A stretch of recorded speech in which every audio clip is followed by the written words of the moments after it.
انسان کی زندگی میں جو چیزیں اسے بہت زیادہ نقصان دیتی ہیں اور بہت پیچھے چھوڑ دیتی ہیں، دنیاوی معاملات سے لے کر روحانی، اخلاقی، قلبی اور قرب الہی کے معاملات تک کو جو چیزیں نقصان پہنچاتی ہیں، ان میں ایک بڑی چیز غفلت ہے۔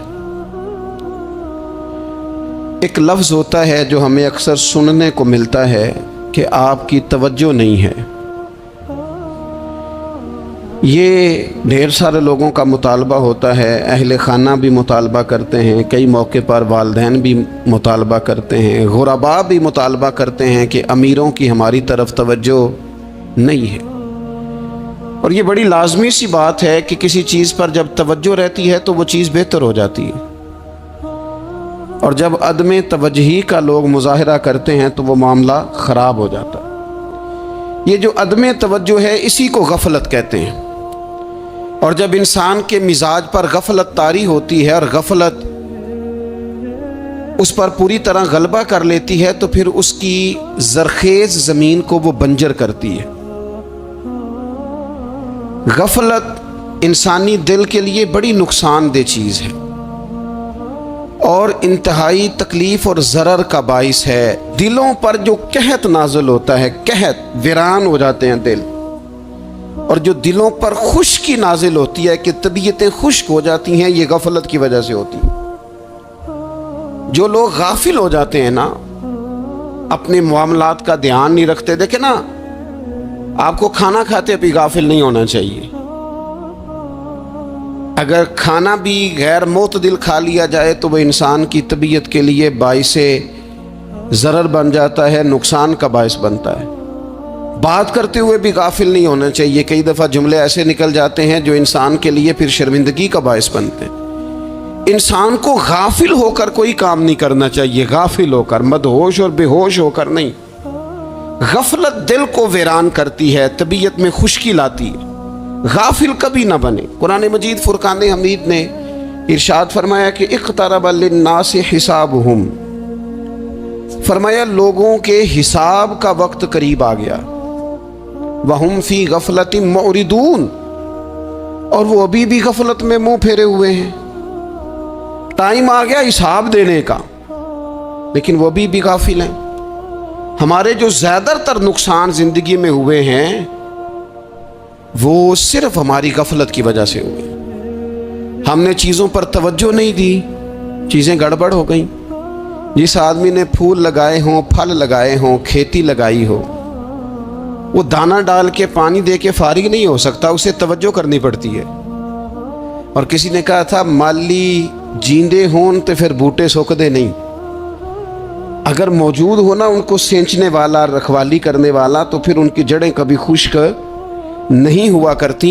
ہماری جو غفلتیں ہیں یہ بڑی ضرر کا باعث ہیں، نقصان کا باعث، اور مجبوری معاف ہوتی ہے، غفلت معاف نہیں ہوتی۔ اسکول میں پڑھتے تھے، مدرسے میں پڑھتے تھے، تو ایک مجبوری ہو گئی جی، خدا نہ خواستہ گھر میں کوئی پریشانی ہو گئی تو اساتذہ اس پر سزا نہیں دیتے۔ کوئی خوشی کا موقع ہے گھر میں، فیملی میں کسی کی شادی ہے، اساتذہ اس پر سزا نہیں دیتے۔ لیکن اگر کبھی پتہ چلتا تھا نا کہ یہ گھر سے تو آیا تھا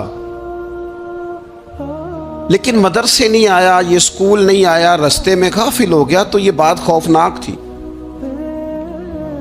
یہ قابل سزا جرم تھا کہ تو غافل ہو گیا اپنی پڑھائی سے، تو گھر سے آیا اور یہاں نہیں آیا۔ غفلت قابل سزا ہوتی ہے، مجبوری کی معافی ہوتی ہے۔